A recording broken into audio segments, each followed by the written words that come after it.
Thank you, Ingrid, and thank you very much for having me here. My talk was settled, except when Angela Morelli spoke. I don't know where she is now, but I'm totally unsettled. She's going to be analyzing culture and content of every slide I put up. So the only excuse I've got, Angela, is that, when you're fighting off bullets and you're trying to save poverty and all that, some of these things go by the way. And I wish you'd come to South Africa and tell us we've got a 541-page plan until 2030. How do we communicate that to our people? I look forward to seeing. But I'm really pleased to be here. And what I want to do is I want to escape from the generalities.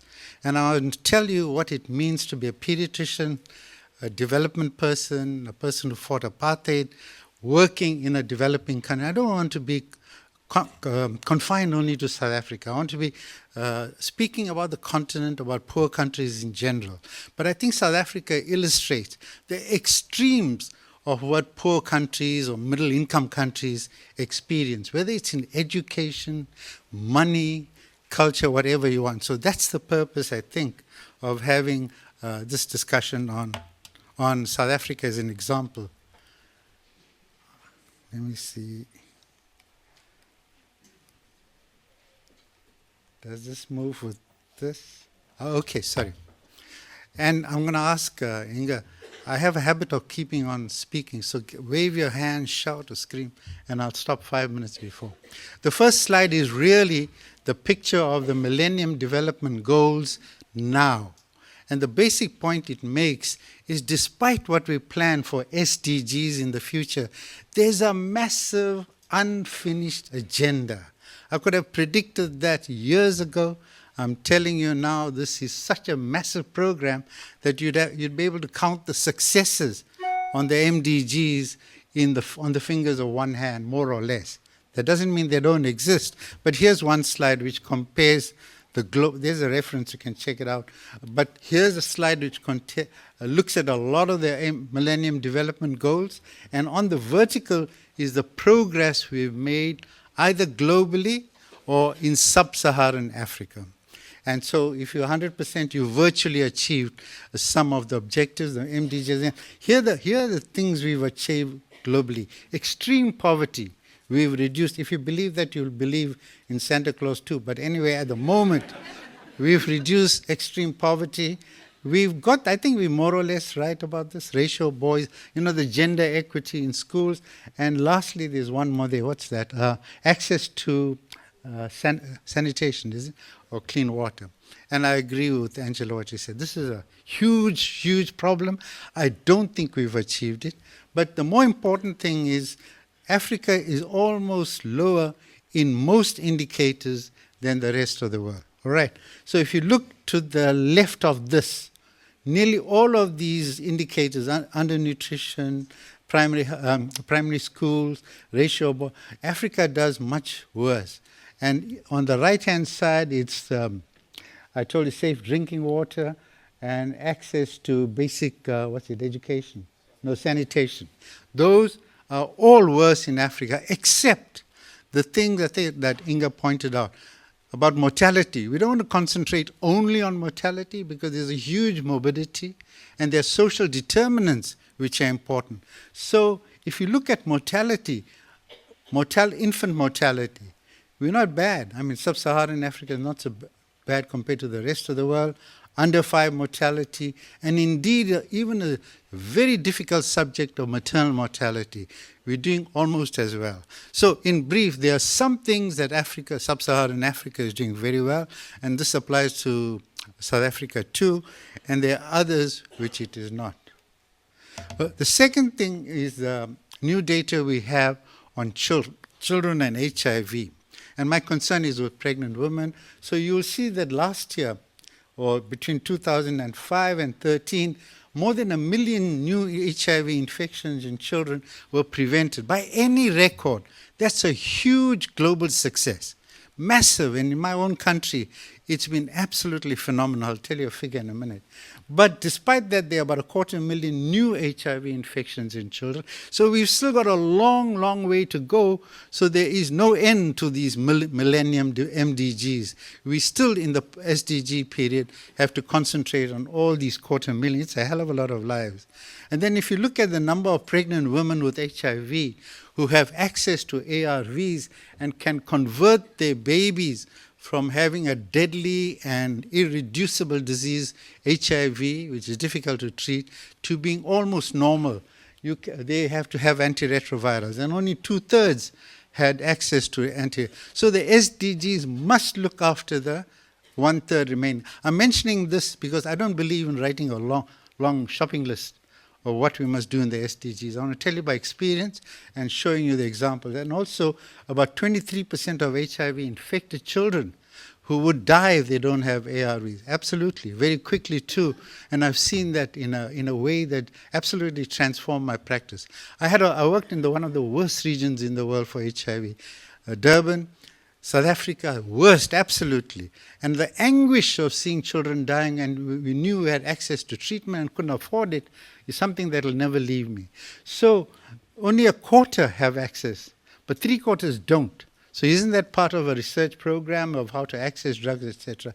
And so it goes on. There are many others which remain unresolved. This here shows you that under 5 mortality has declined in all regions in the world, all. And you'll see that this bar here, excuse me, this orange bar is the MDG target for this year. And this is the 1990 figure, and this is the figure about in 2030, so about 13 years later, the black. So from here to here, here to here, you'll see there has been a distinct progress in under 5 mortality. And the reason I point this out is if you look at any country in the world, you want to check how good they are, don't look at the heart transplants and renal transplants and bone marrow transplants. Look at under 5 mortality and maternal mortality. And you'll find they've been reduced substantially, even especially in Southern Asia, but also in Sub-Saharan Africa, from unconscionable levels to a much lower. And so it goes all the way until you look at countries in Asia which are doing very well indeed. So we're doing well in some, but we still have a long way to go. And the next slide shows you what we should be looking at a little more detail in the SDGs is not only ameliorating the HIV problem, but eliminating it. And is it possible to eliminate? It's possible, I think. There was a period, a happy period, when we thought we could eradicate, which means remove entirely the virus from the body. It turned out to be a short-lived hope. And the studies which reported it were from the NIH, they were from my colleagues. They were the best team I know in the world on babies and HIV infection. They found a baby who appeared to be cured. And the baby comes from Mississippi. Now, I don't know which poor area in Norway there is. There probably isn't. But in my city, there are all sorts of places equivalent to the Mississippis of the world. And it's a poor area, that's what I mean. But here's the viral load. The higher it is, the worse it is. And this baby was put on treatment very soon after birth, within 48 hours. Look, this is time in months. Look how it fell. And as happens in developing countries, that's a point about messages and clinical services and prevention. As happens, a mother disappears without medicines, without advice, without information. But lo and behold, she returns around 25 months later, and the baby is cured. No virus, no antibodies. They look at memory cells, the cells that store them. I can't find them. And so they declared that this is one of the first proper cures from HIV in the world. There were other cures too, but they were not relevant. There was a man who was transplanted with stem cells which had cells which didn't allow HIV to enter, but that's not a public health problem. This one was. Until a few months ago, when the baby came back and they found that the virus was detectable once again. So unless you actually followed the articles in the New England Journal of Medicine, unless you followed the hype, unless you believed everything the NIH told you, Unless you did all of that, you won't understand the importance of the fact that it turned out not to be true. But that doesn't mean we shouldn't be aiming at some sort of elimination or eradication of the virus. We've eradicated smallpox, doesn't mean we can't eradicate that. So that would be a key goal. In addition, even if we don't eradicate it, treating early, soon after birth, within 48 hours of any baby who's HIV, is a good thing. It's a good thing for many reasons. The next slide, obviously this slide has got too many words by Angela's criteria. So I apologize. You can turn your head that way. But basically what it says, that when we had this, I've shown you enough to show you that we've had success in under 5 mortality, right? So here's the reasons. And it's not only the ARVs, and it's not only primary health care, but it's a combination of demographic, maternal education par excellence, income par excellence, technology change, and I can go on, but you're familiar. These two big things, health systems, I can't emphasize enough. This and that applies to the whole world. It doesn't mean if the developed world is doing well, it's doing it cost efficiently. There are countries which are not doing it cost efficiently. So basically that, and then there's a number of political changes in my country because we had a peculiar period with a president who thought he understood science but didn't. We went through a rough period, Thabo Mbeki, and we actually wasted the chance to save about 250,000 lives. So without that, we would have had a much faster success in getting rid of it. But political changes matter. They matter tremendously, and we are testimony to that. Don't worry about the details of this. But South Africa is one of those places where we are data rich but information poor. We have tons of data. We've got a fabulous constitution, but don't ask us to do things about our data or to implement our constitution. But basically, this is the MDG. That's what's happening in South Africa. Reversal of progress from extreme poverty and hunger, and in reducing child mortality, there's some reversal. The green means we're on track. The reason I put the slide up is to show you that we've got, by MDG standards, access to primary education. We are on the ball. It means nothing, I'm telling you, because this primary education is rubbish. Absolute, complete, and total and utter rubbish. It doesn't train our kids at all. So they come out, they fall away, first of all. They come out of school, they're virtually illiterate, and given the uses of modern technology and the alienation from proper teaching methods, they're really almost illiterate. So they can't write 2 sentences together, they can't do maths, and they can't do science. So they really have to look carefully at these sorts of goals in the future to see that it's meaningful education, it's meaningful teaching, meaningful finance, etc. And another one which is often confused, I can only give you our country's example. I'm pretty sure, I'm certain it applies in the Middle East, I'm certain it applies in India, it certainly applies in South Africa and Africa. It's this business of gender equality. I'll show you a slide which shows you that we have the worst interpersonal violence in the world.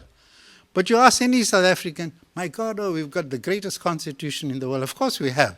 And gender equality is one of them. They'll tell you, we've got so many women who are parliamentarians. So what? And we have so many women who are CEOs of companies. That's even worse. I have very little respect for CEOs, but especially for the salaries they earn. And those of you who don't believe me, read Piketty and read, Thinking Fast and Slow, then you'll understand what I mean. So you have to get that in order to, down to earth equality, how men treat women in their homes, what happens to families, what happens to the kids, how do they promote education. The point I'm making really is it's much more than these MDGs. And the next set of slides just continues this. Don't bother about the details. It shows we've looked at all our MDGs and we've got insufficient progress in most of them, maternal health and chronic diseases. We're also going in that transition to NCDs, away from infectious diseases. Okay, now you can read this slide properly, right? And there was a good study of the MDGs, and I'm sure people in Norway are par excellence the leaders on MDGs. So I'm sorry for speaking to the converted. But the one thing that I really liked was there was an author who looked at, let's look at these MDG successes statistically. Let's see what happened in 1990 to 2000 when not much happened. There were no investments. And from 2000 to 2015, when people put money into it, and for 15 years tried to change things. Frankly, nothing changed for many of them. That doesn't mean it didn't change. It changed, but you couldn't ascribe it to the momentum built up for the MDGs. That's what it's meant. So there can be some disputes about it, but this is what's been done. I haven't read anything contrary.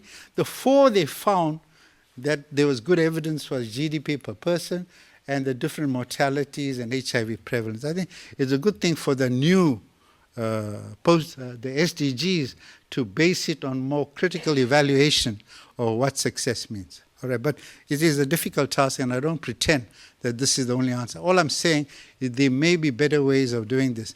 I know we've got a plan for South Africa. 441 pages, ask us to implement it. I don't have a clue how long it's going to take. If we do it by 2030, it will be a great thing. There's some things about those SDGs. I really like the idea about this, that one SDG for the whole country. And I want to end up by this major problem. To me, this is the problem. Forget all the other things. This one is almost insoluble anywhere you go. First of all, I've got 2 minutes. I don't know how I'm going to rush through this. So, this is HDI, right? Human Development Index. It's worded in the wrong way, but as this graph goes up, the HDI goes up, okay? Higher HDI, this is the year. And when you analyze some societies, you found that those that went up for the HDI were more cohesive societies. The ones that were more cohesive, they look different criteria. You can easily work out cohesiveness, governance, education, etc. And as that cohesiveness went up, HDI, Human Development Index, which is GDP plus other things, those that didn't go up as fast, the cohesiveness did not go up. And here's two examples. South Korea, of all things, cohesive society, and Sierra Leone before the Ebola epidemic. If it's Ebola now, it would be way down here. And so on. So you need a cohesive society, and because we have a peculiar history of imperialism, colonialism, and racialism, we need to get over those fractures. That didn't mean it ended with attacking racialism. We now have got a class distinction, and we've got a class distinction is blurring the edges between white and black. So you need to build a cohesive society. And this is a similar point, that we have to get rid of this business of the rich and the poor. 1% being rich, 99% being poor. Those of you who've been looking at some of the, what shall we say, the general literature have seen a pyramid map of the US. There's 1% on top. They've got more than 50% of the wealth of that half of the population in the US at the bottom. So these are just examples of that. And it shows you that this part here, this is a 2012 figure, it's getting worse. This is a 2008 figure. It's getting worse and worse and worse in every country you care to name. I'm sorry, where's Norway? I know you people are very good, but still, you also got a problem, believe it or not. And of course, the US, unsurprising. Okay, I'm going to skip through the rest. South Africa, not surprising. Income by race, education, fundamental to development, unsurprising. But there's one point, not unsurprising, it's by race. This is white, Indian, what we call colored, which means mixture of white and black and brown. And this is black. And you'll see over the years it looks equal again. But I told you a minute ago, education for the black population is awful, awful, awful. So once again, this is a meaningless statistic. If you look at high schools, grade 10, once again, Indians and whites seem to be okay. Coloreds and blacks are not. There's that graph I told you. South Africa, this is the amount of interpersonal violence. That's the world, 10%, 40%. So it's awful. And injuries is the second big. Here, South Africa, here's the world, and it is still awful. Migration is common, and it destabilizes society, destabilizes it. We have fabulous data and information to show that in the area where we work in KwaZulu-Natal, those people who go and work in the mines in Carltonville on the gold mines, those families have HIV much more frequently than do those families where the husband stays at home, the wife stays at home, and the kids are at home. So this is the last slide. I apologize for going over. But the last thing I must tell you, because this involves many of your own companies, I think, it's the way the corporations have manipulated our lives. I wasn't joking about Piketty and all of that. It's true. They manipulate the food we eat, they manipulate the buildings we build, and so on. And the classic example is this one. That's a book by a friend of mine called Thieves at the Dinner Table. Thieves. And what it showed is, don't worry about the slide. Don't worry about the slide. But what it shows you that during a time of a food crisis, they manipulated the prices. The food companies, which I don't know what your companies are. You've got Woolworths and Pick and Pay, you know, those companies that housewives know about. I'm sure you got your own. They manipulated the prices so that people were paying more than they should. So they were, because thank God we got some elements of democracy left. We've got a wonderful competition commission and a corruption watch run by really good guys. And they caught them and are making them pay a fine, even for property developments and so on. And these people are paying millions, if not billions, in fines. Guess what they do? They pay the fine. It's like petty cash to them.